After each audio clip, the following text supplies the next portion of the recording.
MC Laubscher here, the host of the Cashflow Ninja podcast and also the president and chief wealth and investment strategist of Producers Wealth, where we help our clients integrate cash flow banking, also known as infinite banking, with their business and investments.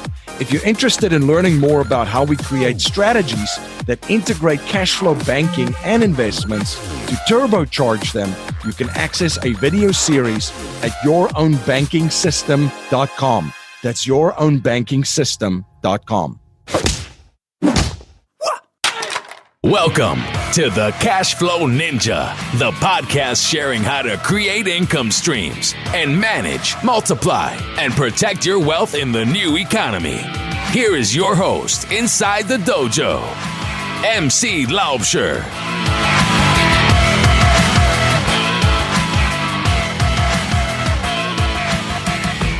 Hello, Cashflow Ninjas. MC Laubscher here, and welcome to another episode of the Cashflow Ninja. I have a great show for you today, and in today's show, we're going to look at the 5 ways that real estate investors are paid. Joining me in today's episode is my friend Keith Weinhold from Get Rich Education. Keith is an international best-selling author and current member of the Forbes Real Estate Council, and he's also a writer for Forbes. Keith has been an active property investor since 2002 and owns apartments in Alaska, investor homes in Texas and Florida, and coffee farm parcels in Panama. As the owner of Get Rich Education, Keith teaches others about real estate investing through his blog and popular podcast. If you're interested in joining our investors group, you can go to cashflowninja.com/investors group and fill out an application form to see if you're a good fit for our group. Are you having a hard time finding great investment properties? Unfortunately, the best deals are rarely found locally. Successful investing begins with the right properties in the right markets. Norada Real Estate provides everything you need to invest in the best deals across the United States. Our simple, proven system will help you create real wealth and passive monthly cash flow. Learn how to find the best deals by downloading your free copy of The Ultimate Guide to Passive Real Estate Investing at noradarealestate.com. That's NORADA realestate.com. Keith, welcome back to the show. Hey, thanks so much for having me. It's an honor to be here. Yeah, honored to have you on, and as always, great to connect. Keith, I think before we jump into our discussion today, for some of my listeners that didn't hear you on the previous episode and are not familiar with Keith Weinhold and what you're up to, can you please just give a little bit more information on your background and your journey? Yeah, absolutely. I grew up in a lower middle class family in upstate Pennsylvania, your home state, MC. Basically, it was just in Appalachia. And I was voted as the most quiet and shy kid in my class. I had 2 great parents that were really supportive. We were pretty frugal. I mean, my mom was clipping 10-cent coupons for Cheerios cereal. But, it was really my dad that instilled something inside me. My dad was a guy that was not passionate about his job. And, he kind of really instilled in me, Keith, don't live to get paid to live. If you're not passionate about your day job, you don't have to let that define you. And one extension of that is that we traveled really well, even though we were frugal on the home front. One of the places I vacationed to more than 15 years ago was Anchorage, Alaska. And after a few vacations to Alaska, I found that really fit my interests for skiing and mountaineering. So again, I want to live where I want to live and not let a job or something else define me. And, shortly after relocating to Anchorage, Alaska, more than 15 years ago, and I know some of your listeners are still trying to get their head wrapped around that, MC. They're like, really? Anchorage, Alaska? And, I fell in with the group of friends, MC, that I would call aspirational friends when I moved to Anchorage. It's kind of like the Jim Rohn quote that you've probably heard. You are the average of the 5 people that you spend the most time with. Average your 5 closest friends, educational attainment level, average their ethics, and average their income level. And that's probably about the same income level and all those attributes that you have as well. You basically are a reflection of your friends. And what 2 of my 5 closest friends in Anchorage had done, MC, was purchase a 4-plex building where they lived in 1 unit and rented out the other 3. And I didn't have any entrepreneurial or real estate upbringing from my parents. And basically all that I knew is that my friends were living for free. So because I had this context of my two close friends buying a fourplex building, I, as a rent-paying tenant all of my life, more than 15 years ago, made my first ever piece of real estate a fourplex building in Midtown Anchorage, Alaska that I purchased for $295,000 and just a 3.5% down payment in Midtown Anchorage, Alaska. So that's how I started in real estate investing, with little money, but yet with a bang. You put out amazing just content and ideas and share concepts around wealth creation, building wealth, what wealth means. And I really appreciated your presence on Instagram. If you're not following Keith, either his personal page or the Get Rich Education page on Instagram, he posts just phenomenal pics, enjoying his active lifestyle. And Keith, health has played an enormous part into your overall wealth and wealth creation. Can you share a little bit more about that? I say health is wealth. Yeah, I think you're referring to my personal Instagram page, which is at Keith Weinhold, where I have a number of photos about working out or running on trails over the snow in Alaska or cross-country skiing. And, health kind of goes along with investing, because if you're going to be a long-term investor, you're probably setting yourself up for success and a great income. So you're probably going to want to live a long time if you're going to have great income into your later years. Well, if you're going to have great income in your later years, you're going to want health to complement that. You're going to want to enjoy yourself. So I think health goes hand in hand with wealth, because it would be a shame to have a lot of financial health and not be able to, or rather financial wealth, and not be able to enjoy it if you don't have the health to go along with it. Health is wealth. Absolutely, because I've seen the mistake that a lot of people have made is they focus a lot on the financial aspect of it, right? And in the process neglect the health part. And then eventually at some stage when they get to a level of success financially and with investing, they say to themselves, well, now I've been very successful and I've generated all of this financial success, but I've completely let my body deteriorate. And now they try to switch, but sometimes it could be too late, right? It could be too late. Life is a long-term game. And if you tell yourself that you're going to get fit someday, well, just think about if you postpone your fitness for a decade or even for 5 years. It's a lot harder to get to a fit stage the later that you begin. So it's just intrinsic. It's just part of life. I don't even think of health as a hobby so much. I think of it as a necessity. Now, if you want to think of health and well-being as a hobby, well, that's fine. And actually, that's a good thing, because it's a hobby that you need to be doing anyway, is taking care of yourself. And I know I could get more done at work in the short term if I postponed my meeting with the personal trainer and I don't stretch my comfort zone and go do things on the BOSU or the TRX or some really advanced floor moves with some hurdles and constantly challenge myself. But in the long term, I'm setting myself up for success and happiness. And life is a long-term game. If you plan on being alive for the long term, which I certainly hope you do, you need to think about wealth holistically. Absolutely. Now, in your research and studies, what differentiates the poor, the middle class, and the wealthy? That's a great question. What really differentiates poor, middle class, and wealthy? Well, it begins with mindset.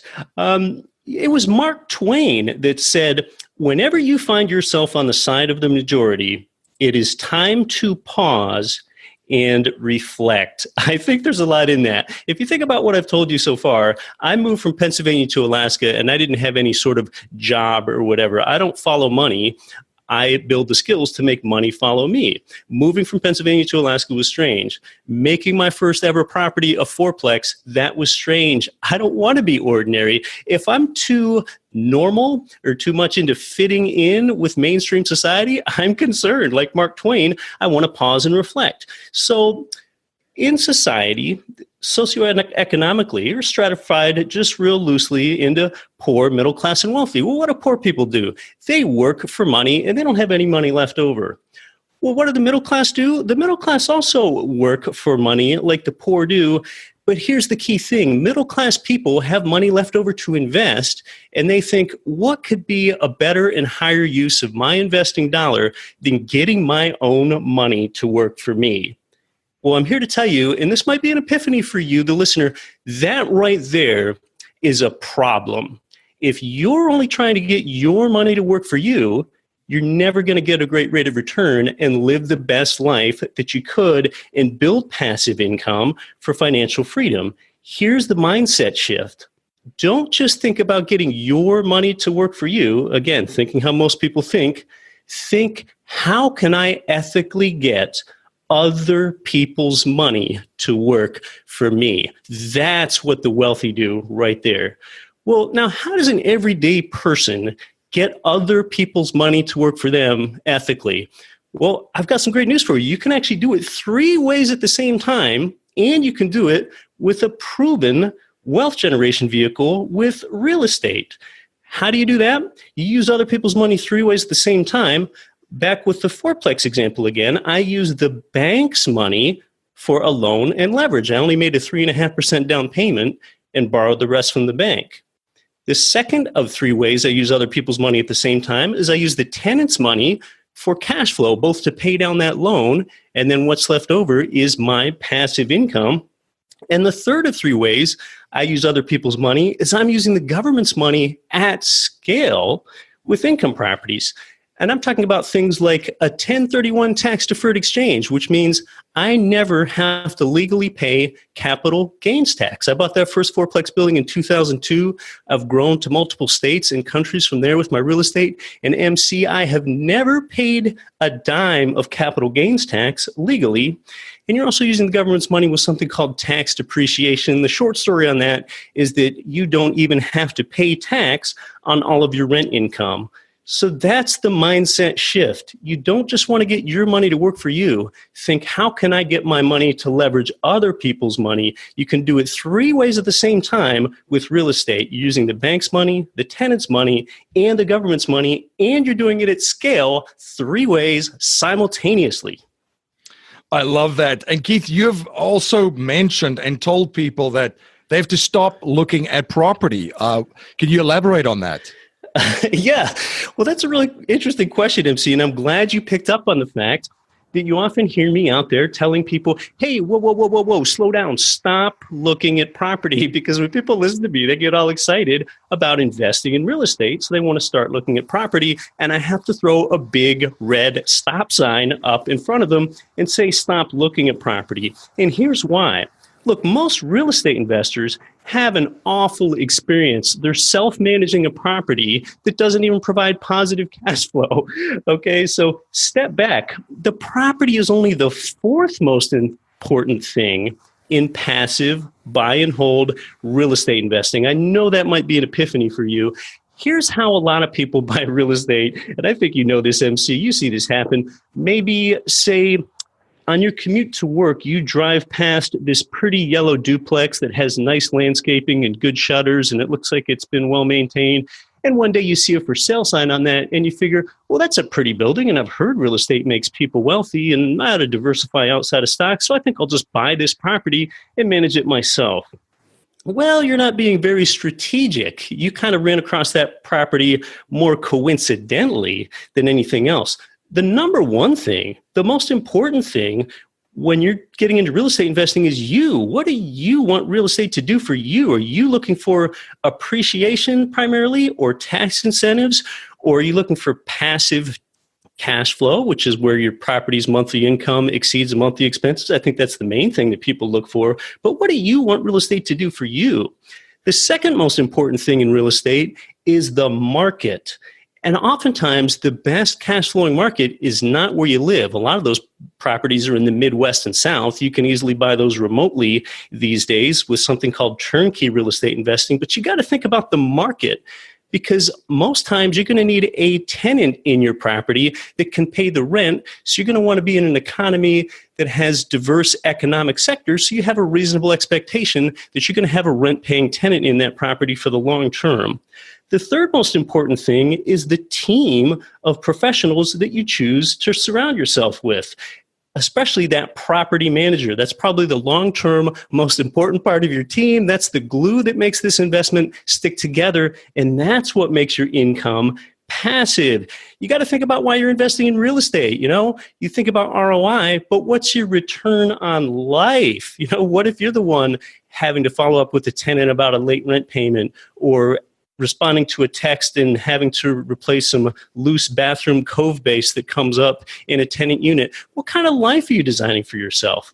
So then, after you figured out number one, you, number two, the market, and number three, the team, now fourthly, you're ready to look at property because you've been strategic and you've thought about this holistically. So that's why I tell people, wait, slow down. Stop looking at property. You're not ready yet. Be strategic.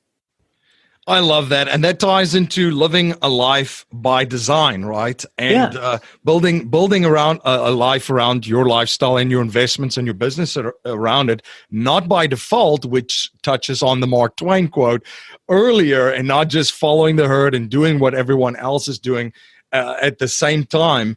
We are obviously in different stages of the current market cycle, Keith, and we hear a lot of negative news. And of course, there's extreme marketing grabs attention, right? So you're always listening to the next collapse and this and so forth. Today's still a great day or a great time to be a real estate investor. Can you elaborate a little bit more on that?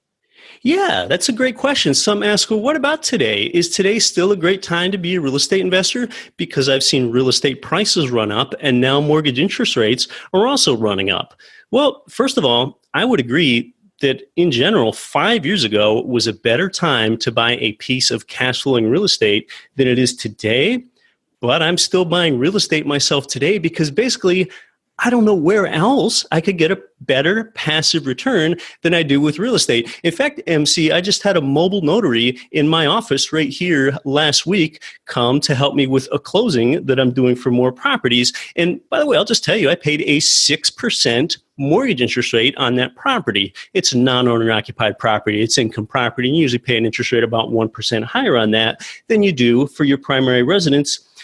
But here's the thing, we're talking about being strategic and being long-term so far in this discussion. When it comes to mortgage interest rates, be strategic and think long-term. 30-year mortgage interest rates are still historically low. Mortgage interest rates were 18% in the early 1980s. Now, Freddie Mac, they only began tracking mortgage rates in 1971. To get mortgage rate data before 1971 is pretty hazy.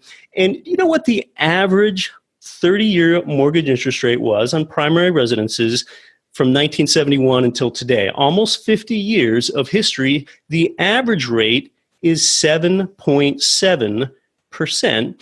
And it might be 8.7% then for income property.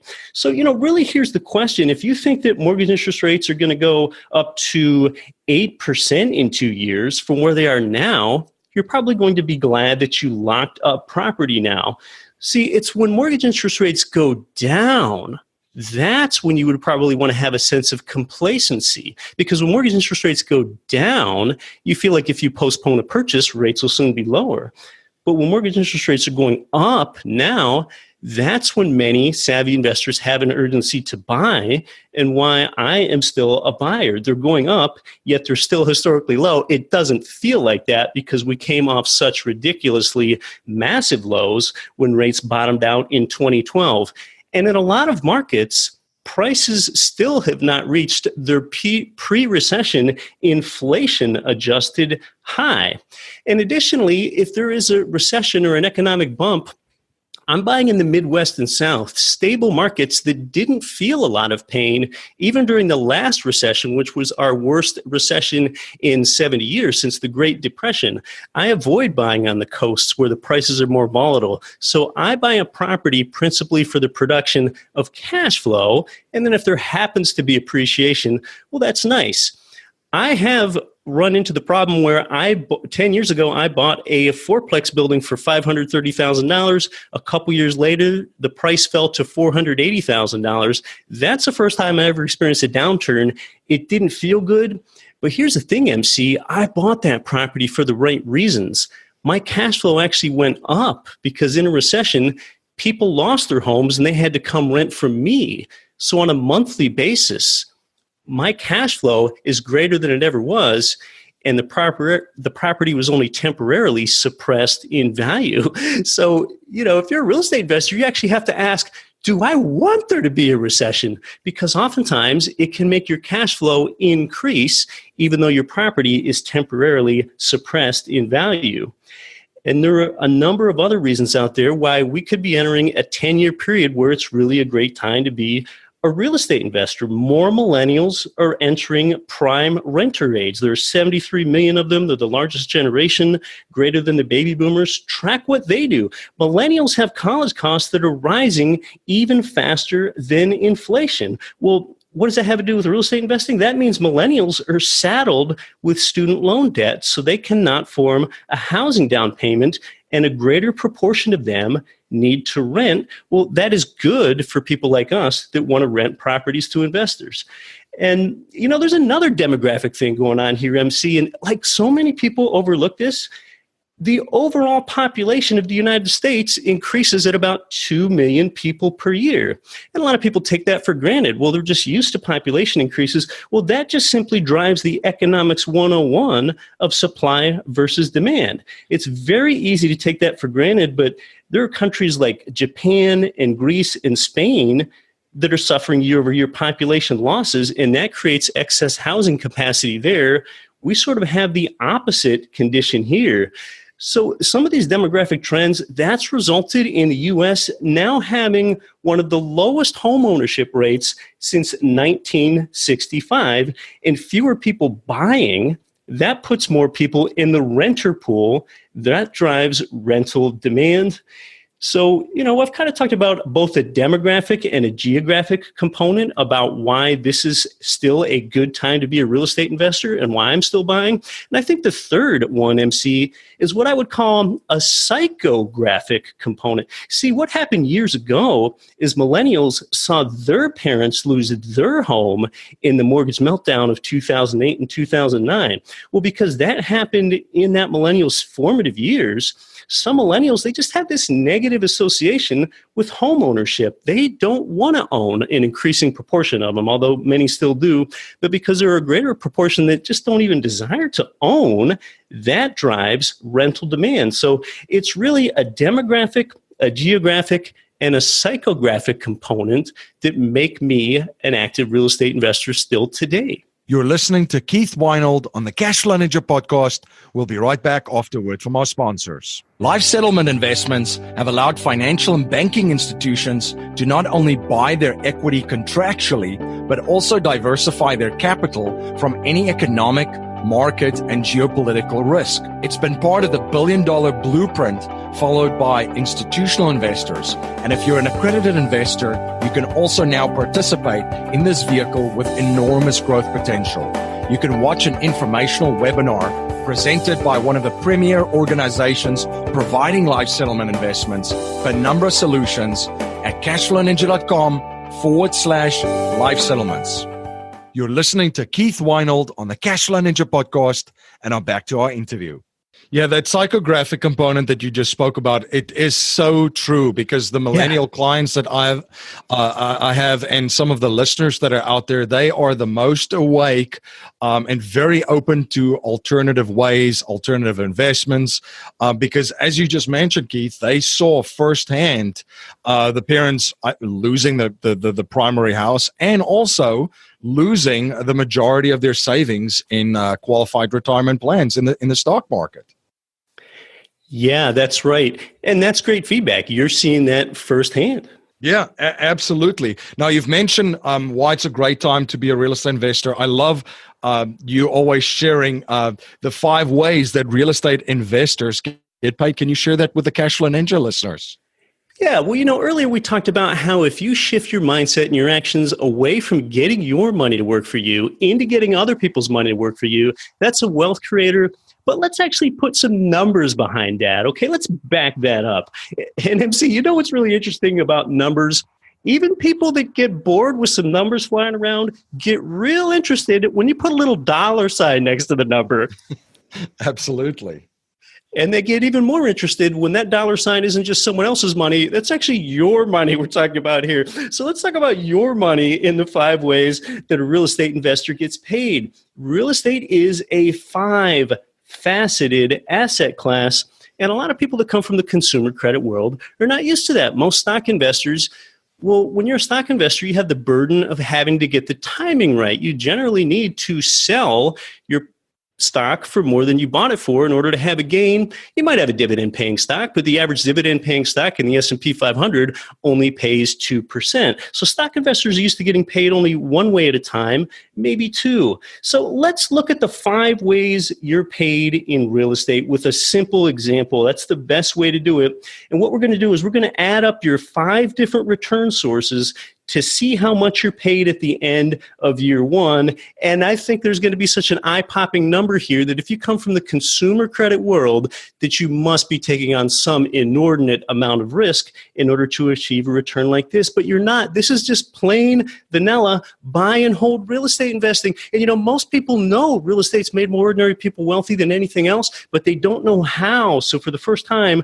we're actually going to add it up right in front of you and see how you're paid. Okay, so let's just say in this example, you carefully purchased a $100,000 rental single-family home. And before you buy that, you make sure that the rent income is projected to exceed the expenses. And yes, you actually can find good renovated properties like I'm describing in the United States, Midwest and South. That's where I buy most of mine. Okay, now say you make a 20% down payment on this $100,000 home. That leaves you with an $80,000 loan, and you buy it when the property is already tenanted. That's called turnkey real estate investing. You buy the property renovated, tenanted, and under management. So the first of 5 ways you're typically paid, we're just, again, talking long-term, what typically happens here, no guarantees, is with appreciation. We'll say in year 1, your property appreciates from $100K up to $106K. That is merely commensurate with real estate's historic appreciation rate of 6%. And now maybe you're thinking, well, that's not very thrilling. That's just a 6% gain. But here's the thing. Your $6,000 gain is based on your down payment of only $20,000. Okay, your rate of return formula for ROI is your gain divided by your down payment. Well, that's 6K of gain divided by your 20K of down payment. That's a 30% return. That is from the magic of leverage, and your leveraged light bulb might have just turned on. And if you're like, well, whoa, how did that happen? How did I go from 6% gain to a 30% gain in just this one of 5 ways I'm paid? That's because you achieved a 6% gain on both your $20,000 down payment, and you achieved a 6% gain on the $80,000 that you borrowed from the bank. That gain is yours, not the bank's, and the tenant is the one paying down that loan. So that's why you have a 30% leveraged rate of return. The second way you're paid is with cash flow. Your rent income minus all the monthly expenses. So that's your rent income minus the mortgage, a factor for vacancy, property insurance, maintenance, taxes, utilities, and property management. And we'll just say the monthly income minus all those expenses only leave you with $150 of residual income. That's $1,800 a year. Again, divided by your $20K of skin in the game, that's a return of 9%. And by the way, that 9% part is known as the cash-on-cash return in real estate investing. So now we have 30 from leverage appreciation plus 9 from cash flow. That's a 39% total.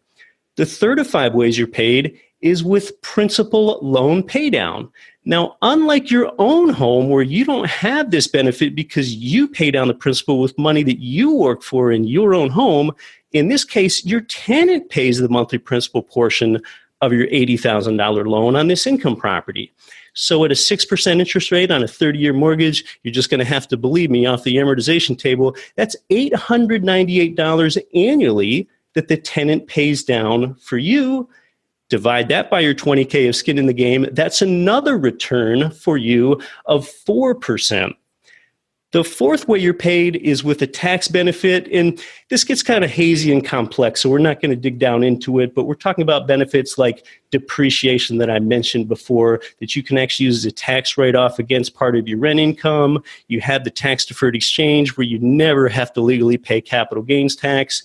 We'll just say that's another benefit of 5%, although I know Rich Dad Advisor Tom Wheelwright comes on my show with something new in the Trump tax code called bonus depreciation. He would say that 5% is too low, but we're just going to be conservative here. And then the fifth and final way you're paid is probably the least understood way that a real estate investor that ties up long-term fixed interest rate debt gets a financial benefit. That is your inflation hedging benefit. A lot of advanced investors even fail to consider this.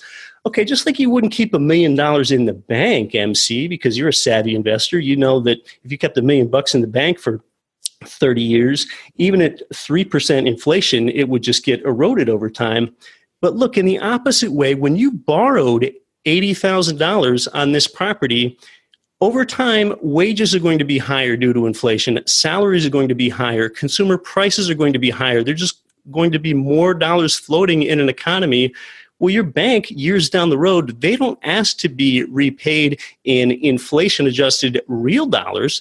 They only ask to be paid in 80,000 nominal dollars. Nominal means in name only. So this inflation hedging tailwind, we'll just say that gives you another return of 3% because that's about the long-term rate of inflation over the last 100 years. So let's add it up here and come up with your total rate of return. From appreciation, you're paid 30% due to that leverage. The second way you're paid cash flow is 9%, 4% from loan pay down, 5% from a tax benefit, and 3% from inflation hedging. That means when you add up your return from these 5 ways you're paid, your year one return from this income property is a whopping 51%. That's how real estate makes ordinary people wealthy right there. So much that you just covered there. I think especially number 5, a lot of people don't even think about that one because think about it. You're paying back the bank in dollars that are worth less 20 to 30 years from now instead of today's dollars. Very powerful. Keith, one of the things that I've personally been interested in, and I know my listeners are as well, is we're looking at wealth cycles, as Mike Maloney calls them, and these market cycles everywhere. And I mean, we just have to look at historically where we're at that, you know, we're probably close or in a near future, there's a recession around the corner. These things cannot be predicted. But if we just look at it, kind of what's happened historically, it's safe to say that we're going to see another one relatively soon in our lifetime. And one of the things that I've looked at and researched and asked a lot of questions about is how to invest before and prepare for a recession and also during a recession. What are some advice that you can share with our listeners regarding that? Well, there's an awful lot there.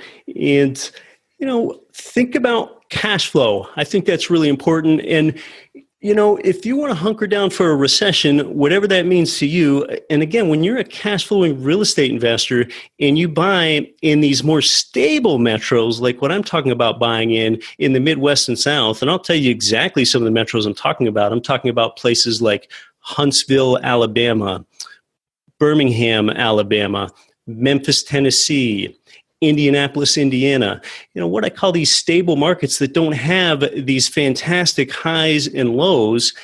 You've hedged yourself against a recession to some extent.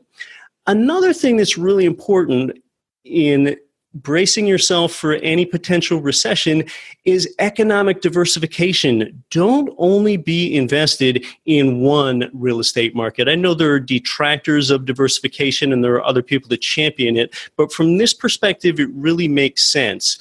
If you live in a town that only has 12,000 people in it and you invest in properties only in your home market and you have tenants in those properties, think about how risky it is in a recession if half of the jobs of those 12,000 people are tied to the tungsten mine that is just outside of town. And during a recession, the demand for a metal like tungsten is unnecessarily low.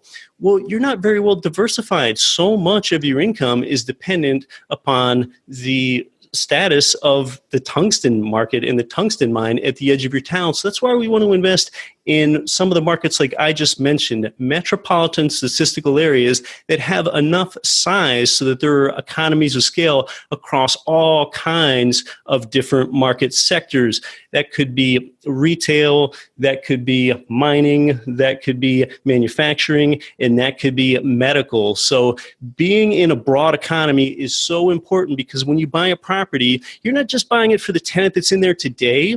You want to have a reasonable expectation that 18 months down the road or whatever it is, there's going to be another tenant that is at least going to have a job that can come in there and pay that rent. And kind of like I mentioned earlier, what happened during the last recession is it got so bad that people lost their homes, their higher priced homes that they couldn't afford, and they had to scale down and come rent from me. So it's about being geographically diversified. And I buy a lot of properties that aren't flashy. They're not beautiful. Beautiful properties aren't typically profitable for real estate. So I kind of buy these lower middle class properties where even in a recession, someone might have to live a lower quality of life for 10 years or more in kind of this lower middle class zone that I buy in. And I think another important thing, if you want to put another blanket of insulation against a recession over your body, here's something to consider.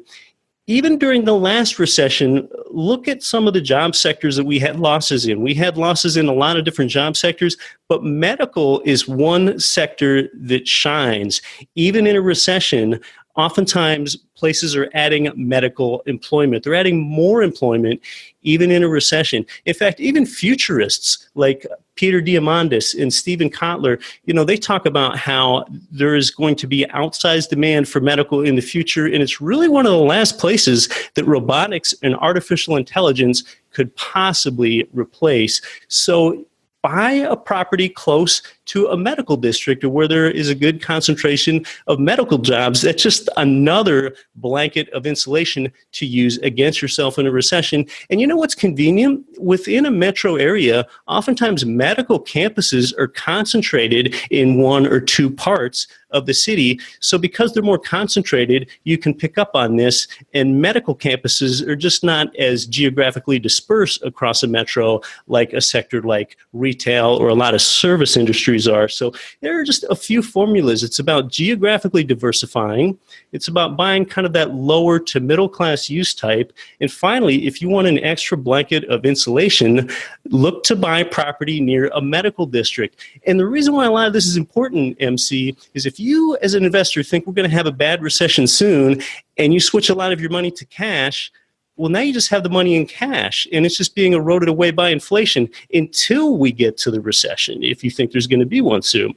But if you bought a property near a medical district, you can have a yield between now and the recession and when the recession begins. So it's not just about when the recession begins, it's about getting a yield between now and the recession. So those are just a few actionable things about how you can hedge yourself in a recession as a cash flowing real estate investor. Keith is a member of the Forbes Real Estate Council and writer for Forbes. I would highly recommend you check out all of his articles that he's written on Forbes as well. One of my favorites involved Keith explaining why your return on home equity is always zero. Keith, thank you so much for coming on the show again and sharing your journey and your knowledge and providing so much value for my listeners. Where can my listeners learn more about you? Where can they follow you? And where can they listen to your podcast and stay informed of all of the projects that you're involved with? Either at GetRichEducation.com or the Get Rich Education podcast. Right there at the homepage in GetRichEducation.com, you can download my international best-selling ebook called 7 Money Myths That Are Killing Your Wealth Potential. One of those myths, interestingly, you just mentioned it, MC. It's that you think that there's a return from home equity, but in fact, the truth is that home equity is unsafe, illiquid, and its rate of return is always zero. So that's just one of the 7 myths in that book. And actually, if you get the ebook there, again, it's free at getricheducation.com. A couple weeks later, what's automatically emailed to you is an infographic about the 5 ways that real estate investors are paid, which really helps, I think, clarify and make transparent to you all those numbers that I just stated earlier.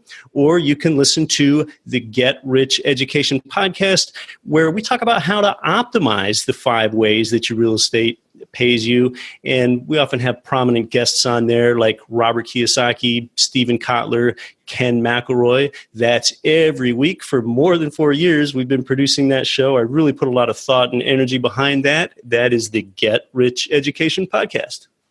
Absolutely. And I would also highly recommend checking out Keith's YouTube channel. He has just really great videos on there, sharing valuable strategies, concepts, and also just explaining, well, sometimes as Mark Twain discusses and shares, that when you are on the side of the majority and doing everything that everyone else is doing, it's time to pause and reflect. Yep. You want just a few people to think you're nuts. If they do, you're on the right track. Absolutely. Thanks a lot again, Keith. Thanks, MC. MC Laubscher here, the creator and host of the Cashflow Ninja and president of Producers Wealth. And I'm on a mission to help you achieve economic and financial freedom as quickly as possible. I achieve this by integrating the infinite banking concept with real estate investments to increase your efficiency and returns and recapture cash flow that you're not even aware of that you're losing. I share the #1 strategy for investors in my holistic wealth creation course at yourownbankingsystem.com. That's yourownbankingsystem.com. Thank you for joining me again on the Cashflow Ninja. Thank you for all your support. You rock. If you like what you hear and appreciate what we're trying to build here at the Cashflow Ninja, please subscribe, rate, and review our show on iTunes and share our show with family, friends, and your network. If you're not a subscriber to our newsletter, you can sign up for our newsletter at cashflowninja.com or text Cashflow Ninja to 44222. I'm also posting daily videos on Facebook and YouTube and will live stream weekly starting May 2018. To make sure you don't miss any of the live streams, please like and subscribe to my Facebook and YouTube platforms. I'm also dropping content on Instagram daily.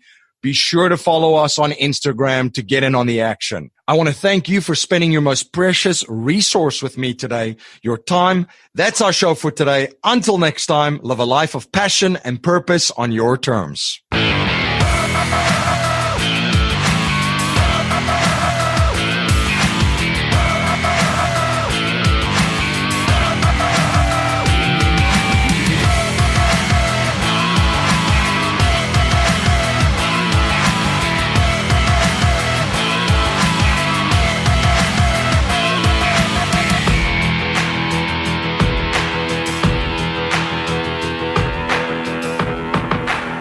This presentation is for educational and informational purposes only. The information being presented and considered does not consider your particular financial objectives or situation, and it does not make personalized recommendations. This material is not intended to replace the advice of a qualified tax and legal advisor or other qualified professionals, and you should not use the information in place of a customized consultation with a licensed professional regarding your specific personal financial objectives, situation, and needs. We believe the information provided is reliable, but we do not guarantee its accuracy, timeliness, or completeness.